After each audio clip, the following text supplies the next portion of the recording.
Hello everyone, welcome back to our mini vlog. तो यहाँ पे जो शादी है फाइनली संपन्न हो गया है। मंगलसूत्र के तौर पे ये माला पहनाया जाता है और अब मैं आपसे मिल रही हूँ एक दिन बाद, यानी शादी के एक दिन बाद। तो चलो चलते हैं शादी वाले घर में। जैसी मैं एंट्री करती हूँ देखती हूँ यहाँ पे जो हमारे दूल्हे दुल्हन है, नई नई जोड़ी, वो बैठी हुई है, क्योंकि ये वेट कर रहे थे कि कब मैं आऊँ और कब इनका जो गौरी पूजन है वो करवाए। क्योंकि विध जितने भी करने वाले हैं, करवाने वाले रिचुअल्स जो हैं, उसकी जिम्मेदारी मेरी दी गई है। तो यहाँ पे मैं बैठ गई हूँ सारी अरेंजमेंट करके। और हमारे यहाँ पे ऐसा होता है कि शादी के अगले दिन से ही गौरी पूजना स्टार्ट हो जाता है, जहाँ पे बहुत प्यारे प्यारे जो गीत है वो गाए जाते हैं।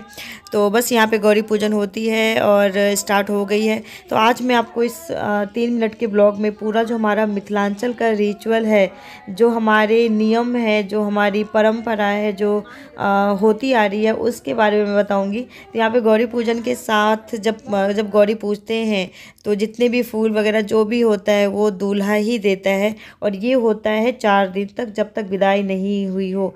तो आप लोगों में ऐसा होता है कि शादी के अगले दिन ही लड़कियां चली जाती हैं, लेकिन हमारे यहाँ पे 4 दिन, 5 दिन या 7 दिन या तो 9 दिन के बाद ही जो विदाई है वो होती है। 4 दिन तक दुल्हन भी रहेगी और साथ में दूल्हे बाबू भी अपने ससुराल में रहेंगे।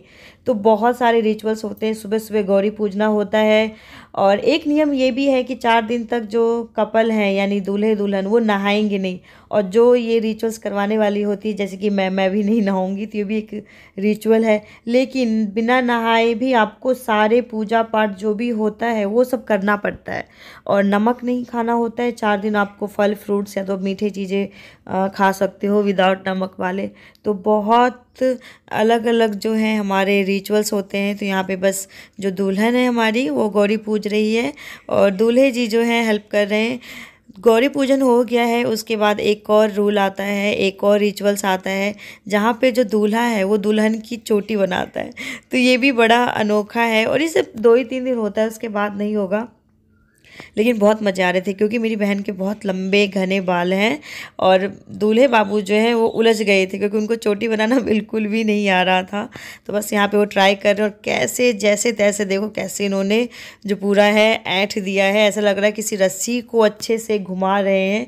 लेकिन ये सब चीज़ें करवाते टाइम और करते टाइम ना बहुत हंसी आती है। सेम चीज़ें मेरे साथ भी हुई थी। हमारे मिथिलांचल में जितनी भी लड़कियाँ हैं सबके साथ ऐसा ही होता है।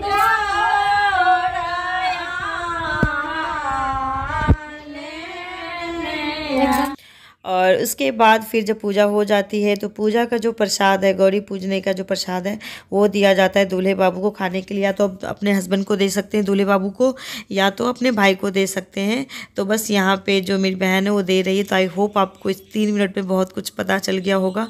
बाकी फुल ब्लॉग बहुत जल्दी आने वाला है। तब तक के लिए बाय बाय एवरीवन।